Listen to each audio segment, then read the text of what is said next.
بسم اللہ الرحمن الرحیم۔ السلام علیکم۔ یہ پارٹ نمبر 10 ہے۔ آج ہم آپ کے لیے کتاب ریکارڈ کر رہے ہیں ہوا کچھ یوں کہ، مصنف فائزہ افتخار، آواز عرفان بٹ۔ یہ کتاب آپ کے لیے بک شیئر پاکستان آڈیو لائبریری کی جانب سے پیش کی جا رہی ہے۔ دیگر کتابوں اور معلومات کے لیے آپ رابطہ کر سکتے ہیں 0300291960۔ تو آئیے سنتے ہیں پارٹ نمبر 10۔ صفحہ نمبر 117۔ صبح وہ نظریں جھکائے آرام سے ناشتہ کرتا رہا۔ زبیدہ کی بڑبڑاہٹ اسے سنائی دے رہی تھی، مگر وہ انسنی کر رہا تھا۔ نصیب میں بنا کسی قصور کے مار لکھی ہے۔ ہائے ہائے ربا، ہڈی ہڈی ہلا کے رکھ دی۔ میں تو مارنے والے کے ہاتھ ٹوٹنے کی بھی بدوا نہیں کر سکتی۔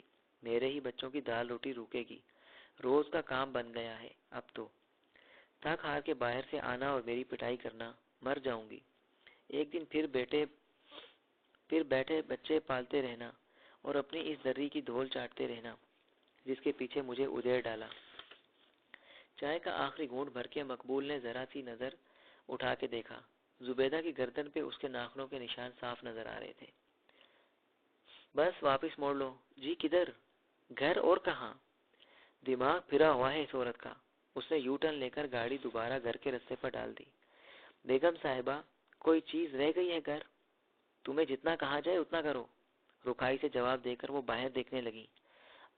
آج انہوں نے شانوں سے نیچے آتے آویزے کانوں میں لٹکا رکھے تھے اور گدی پہ موٹا سا مصنوعی جوڑا ٹانگ رکھا تھا۔ مقبول کا دل چاہا زور سے اس نقلی بالوں والے جوڑے کو نوچے اور ان لٹکتے آویزوں سے جھولے لیتا گزرے۔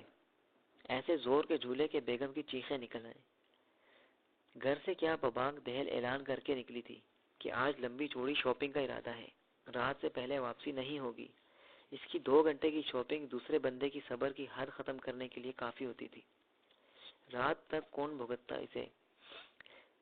اسی لیے فوزیہ نے تکلفن بھی ساتھ چلنے کی پیشکش نہ کی اور نہ ہی بیگم صاحبہ نے پوچھا۔ یہ ایک حیرت انگیز امر تھا، کیونکہ شاپنگ یا بیوٹی پارلر کے لیے جاتے ہوئے وہ فوزیہ کا دم چلا ضرور ساتھ لگاتی تھی۔ آج شاید کوئی خاص شاپنگ تھی۔ مقبول ذہنی طور پر ایک تھکا دینے والے اکتاہٹ بھرے کام کے لیے تیار ہو گیا، لیکن بیگم صاحبہ نے نزدیکی مارکیٹ کے ایک سپر سٹور کے آگے گاڑی رکوائی۔ 15-20 منٹ نہ جانے کیا اللہ بلا خریدتی رہی۔ 6-7 بڑے بڑے شاپر لا کے ڈگی میں رکھوائے اور بیٹھتے ہی گھر واپس جانے کا آرڈر دے دیا۔ آج پھر صاحب کی گاڑی اندر موجود تھی۔ بیگم صدیقی تن فن کرتی اتری اور آندھی طوفان کی طرح اندر چلی گئی۔ مقبول منتظر ہی کھڑا رہ گیا کہ وہ اس کے بارے میں کوئی نیا آرڈر دیتی۔ ابھی کھڑا یہی سوچ رہا تھا کہ گاڑی میں بیٹھ کے بیگم صاحبہ کا انتظار کرے، چابی گھما کے باہر گیٹ کیپر کے سامنے بیٹھ کے سگریٹ کے کش لگاتا ہوا گپ لگائے، یا سب چھوڑ چھاڑ کے چپکے سے گھر کے لیے سرک جائے، کہ اندر سے کچھ عجیب سا شور باہر کی طرف آتا محسوس ہوا۔ اس کے ساتھ ساتھ گیٹ پہ بیٹھا افغانی چوکیدار، کیاریاں صاف کرتا مالی اور نزدیک کھیلتے اس کے بچے بھی سامنے متوجہ ہو گئے۔ بیگم صاحبہ فوزیہ کو بازو سے کھینچے باہر لا رہی تھی۔ مین ڈور کے سامنے نیچے اترتی سنگ مرمر کے 4 چوڑی چکلی سیڑھیوں کے اوپر کھڑے ہو کر اس نے فوزیہ کو ایک زوردار دھکا دیا۔ نکل جا حرام خور، نمک حرام، آئندہ اس علاقے میں تیری صورت بھی نظر آئی تو تیزاب پھینکوا دوں گی۔ پیچھے پیچھے کوٹ کی جیبوں میں ہاتھ ڈالے بے تاثر چہرے کے ساتھ صاحب بھی نمودار ہوئے۔ اندر چلو، کیا تماشا لگا رکھا ہے؟ اس نے درست لہجے میں کہتے ہوئے اپنی بیوی کو بازو سے دبوچا اور اندر لے جانا چاہا۔ تماشا تو اب لگے گا، میں بتاؤں گی تمہیں کہ… مگر صاحب نے انہیں کچھ کہنے کی مہلت ہی نہ دی اور پاؤں کی ٹھوکر سے لکڑی کا منقش دروازہ ٹھک کر بند کر دیا۔ لیکن اس سے پہلے انہوں نے اپنے ڈرائیور کو آنکھ سے کوئی اشارہ بھی کر دیا۔ وہ لپک کے آگے بڑھا، نچلی سیڑھی پہ گری فوزیہ کو اٹھنے میں مدد دی اور گاڑی میں ڈال کے شاید اس کے گھر چھوڑنے کے لیے نکل گیا۔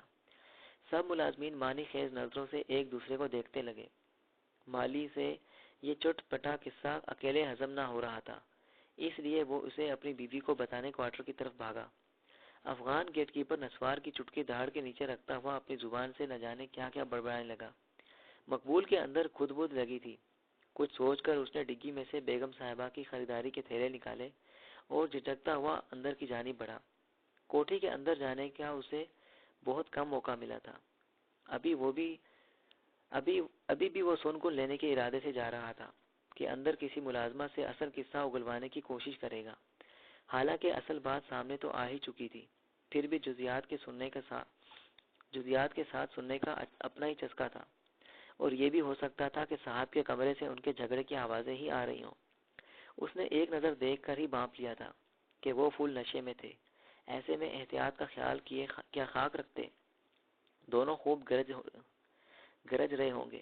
بیگم کون سا کم غسیلی اور منہ زور ہے، لیکن اندر ہونے والا تماشا اس کی توقع کے برعکس تھا، یا یوں کہیے توقع سے بہت زیادہ تھا۔ جھگڑا چالو تھا مگر بند کمرے میں نہیں، گول کمرے کے بیچوں بیچ سب نوکروں کے سامنے۔ زمین پہ ٹوٹے ہوئے شیشوں کی کرچیاں تھیں، گدیوں کی روئی بکھری ہوئی تھی۔ نوکر پردوں، میزوں اور دروازوں کی آڑ لیے سہمے کھڑے تھے، مگر اس منظر سے محروم بھی نہیں رہنا چاہتے تھے۔ سب پر ہنٹر چلانے والی بیگم صاحبہ اس وقت نشے میں دھت اور غصے سے بے قابو ہوتے صاحب کے رحم و کرم پر تھی۔ مقبول نے ایک جانب شاپر زکا ڈھیر لگایا اور ایک طویل آسودہ سانس بھر کے باہر نکل گیا۔ بہت دنوں بعد ایسا ہوا تھا کہ وہ سر شام گھر لوٹ رہا تھا، ورنہ ہوتا یہ تھا کہ بیگم صدیقی کو شام گھر پہ گزارنے کی عادت نہ تھی، اور اس کے ساتھ ساتھ اسے بھی خوار ہونا پڑتا تھا۔ اس نے حلوائی کے پاس کھڑے ہو کر گرم گرم سموسے اور جلیبی تلوائے، پیالہ بھر کے کھیر بھی نکلوائی، بچوں کے لیے جوس کے اور چپس کے پیکٹ بھی خریدے۔ اور نیک بخت کدھر ہے؟ اندر داخل ہوتی ہی اس نے آواز لگائی۔ اپنے بخت چولہے میں جھونک رہی ہوں، اور کیا؟ زبیدہ نے حسب معمول اکتائے ہوئے لہجے میں کہا۔ خلاف معمول شوہر کو جلدی گھر آتا دیکھ کر اس کا موڈ اور خراب ہو گیا، یعنی اب زیادہ دیر تک اس کی جان سختی میں رہے گی۔ ارے چھوڑ چولہا چکی، رہنے دے کھانا وانا، رات کو باہر سے نان کباب منگوا لیں گے، یا باہر جا کر کھا لیں گے۔ بس تو 2 کپ چائے بنا کے کمرے میں لے آ، تیری پسند کی ساری چیزیں لایا ہوں۔ بچوں کو ان کے حصے کا سب کچھ دے کر وہ پہلے ہی چھت پہ رخصت کرا چکا تھا۔ زبیدہ بڑی حیرت سی باورچی خانے سے نکلی۔ وہ خود ہی لفافے کھول کر پلیٹوں میں سامان نکال رہا تھا۔ اور یہ رہے تیرے گجرے۔ اس نے مہکتے گجرے اس کے لہسن کی بات سے بھرے ہاتھوں پہ لپیٹ دیے۔ تمہاری طبیعت تو ٹھیک ہے نا گڈو کے ابا؟ وہ بے یقینی سے تھی۔ گھر آتے ہی چیزیں اٹھا کے پٹکنے والا، گالم گلوچ کرنے والا اس کا شوہر آج کچھ اور ہی چیز لگ رہا تھا۔ ہاں بالکل ٹھیک ہے۔ وہ اس کی گردن پہ لگی اپنے ناخن کی کھرونچے سہلانے لگا۔ تو پھر کیا لاٹری نکل آئی ہے؟ لاٹری تو نہیں، مگر بڑے عرصے بعد من میں دبی مراد ضرور پوری ہوئی ہے۔ لے منہ میٹھا کر۔ اس نے جلیبی اس کے منہ میں ٹھونسی اور بڑا سرشار سا کہکا لگایا۔